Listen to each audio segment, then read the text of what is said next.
There is something increasingly difficult to ignore about the way Donald Trump speaks. And no, I'm not talking about the fact that he repeats himself. Trump has been doing that for years. I'm talking about something more specific, the same words appearing again and again, sometimes in completely different conversations, sometimes when they don't seem necessary. And according to a speech-language pathologist who has analyzed Trump's recent speech patterns, that distinction may matter. Now, before we go any further, let's be very clear about something. Repeated words do not automatically mean dementia. A stumble over a complicated word does not automatically mean someone has suffered a stroke. And nobody watching a few public appearances can responsibly diagnose a president with a neurological disorder. But that doesn't mean there is nothing worth examining, because the question isn't simply, does Donald Trump repeat himself? Of course he does. The more interesting question is, has the nature of that repetition changed? And that's where this story gets much more complicated. Recently, attention turned to one particular pattern in Trump's speech. The word was simple, almost painfully simple. Nobody. Nobody has seen it. Nobody has done it. Nobody knows. Nobody. Nobody. Nobody. According to the analysis being discussed, this kind of repetition appeared repeatedly during Trump's remarks, including phrases built around the idea that nobody had ever seen something like this before. On its own, you could easily dismiss that. In fact, there is a very reasonable argument for dismissing it. Donald Trump has always relied heavily on repetition. It's part of his political speaking style. He repeats phrases because repetition makes an idea memorable. He repeats superlatives because they make a statement sound bigger. He repeats familiar words because his speaking style has always been highly recognizable. So why would anyone suddenly interpret that as something neurological? That's the key question. And the answer involves a term most people probably don't hear in everyday conversation: perseveration. In simple terms, perseveration refers to a person continuing to repeat a word, phrase, idea, or response even when the conversation has moved somewhere else. And that is very different from deliberately repeating a slogan. If a politician says the same campaign phrase 10 times because they want voters to remember it, that's intentional repetition. But if a person keeps returning to the same word or idea without it fitting naturally into the changing conversation, that's a different phenomenon. At least that's the distinction being raised by the speech analysis. And this is where we need to slow down, because there is a huge difference between saying this speech pattern can sometimes be associated with neurological conditions and saying this proves Donald Trump has dementia. Those are not the same statement. The first is a medical possibility, the second is a diagnosis. And a diagnosis cannot responsibly be made from a few public speeches. But here's why the conversation has attracted attention. Trump is not just an ordinary public speaker. He is the President of the United States. His ability to communicate clearly matters. His ability to process information matters. His ability to make decisions matters. And because of that, even small changes in public communication can become politically significant. Imagine for a moment that you're listening to someone explain 5 completely different subjects: the economy, foreign policy, immigration, military strategy, and domestic politics. Normally, you would expect the vocabulary to change with the subject. Different questions would produce different answers. Different topics would produce different language. But what if the same phrases kept appearing regardless of the subject? What if the language seemed to fall back on the same familiar verbal patterns again and again? That doesn't tell us the cause, but it does create a question. Why is it happening? And that's the question that makes this story much more interesting than another compilation of Trump's verbal mistakes.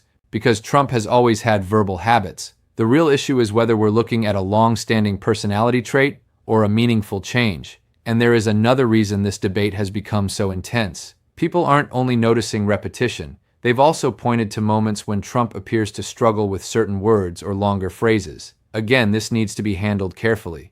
People misspeak, people lose words, people stumble over pronunciation, people get tired, people speak too quickly, and as people age, speech can naturally change in subtle ways. None of those things by themselves establish dementia or a stroke. But when multiple speech characteristics are being discussed together, people naturally start asking whether there is a larger pattern. And that's where the debate becomes uncomfortable, because there are really 2 completely different possibilities. Possibility number 1, this is simply Donald Trump being Donald Trump. His vocabulary, rhythm, repetition, exaggeration, and speaking habits have been recognizable for years. Possibility number 2, some aspects of his communication have changed over time, and those changes deserve closer attention. The difficult part is that the public doesn't have enough information to confidently choose between those explanations.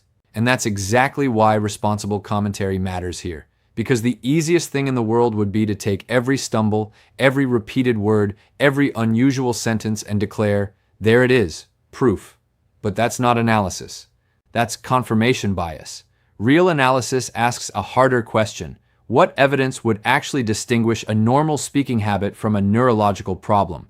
And the answer isn't one strange sentence. It isn't one awkward interview. It isn't one viral clip. It would require a much broader assessment: medical history, cognitive testing, neurological examination, speech and language evaluation, and information that the public simply does not have access to. So when someone says a particular speech pattern is consistent with cognitive decline, pay attention to that wording. Consistent with does not mean proof of. That distinction is incredibly important, because there is another issue hiding underneath this entire conversation. And that issue has nothing to do with partisan politics. It is transparency. If a president's health is questioned repeatedly, what does the public deserve to know? How much medical information should be released? What should remain private? And who should decide when a health concern becomes relevant to the president's ability to perform the job? Those questions would exist regardless of who occupied the White House: Democrat, Republican, Trump, anyone. And that's why reducing this entire story to Trump is old misses the point.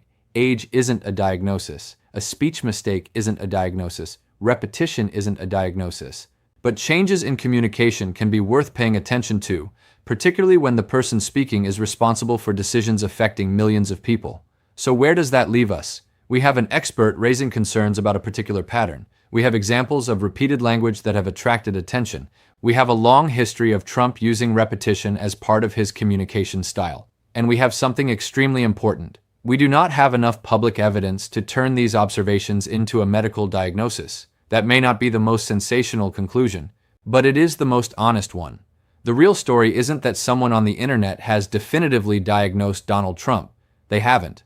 The real story is that people are beginning to ask whether some aspects of his communication have changed and whether those changes deserve a serious, independent medical evaluation. Because if there is nothing wrong, transparency and objective evidence should help settle the question. And if there is something wrong, the American public deserves to know that too. The danger isn't simply getting the diagnosis wrong. The danger is allowing politics to make people stop asking questions altogether. And perhaps that's the biggest question hanging over this entire story. Are we watching the normal verbal habits of a politician who has always spoken this way? Or are we watching something that genuinely changed? Right now, the public doesn't have enough evidence to answer that question with certainty, but the question itself isn't going away. And neither is the debate over Trump's health, his communication, and what the public has a right to know. With that said, thanks for watching, and until next time.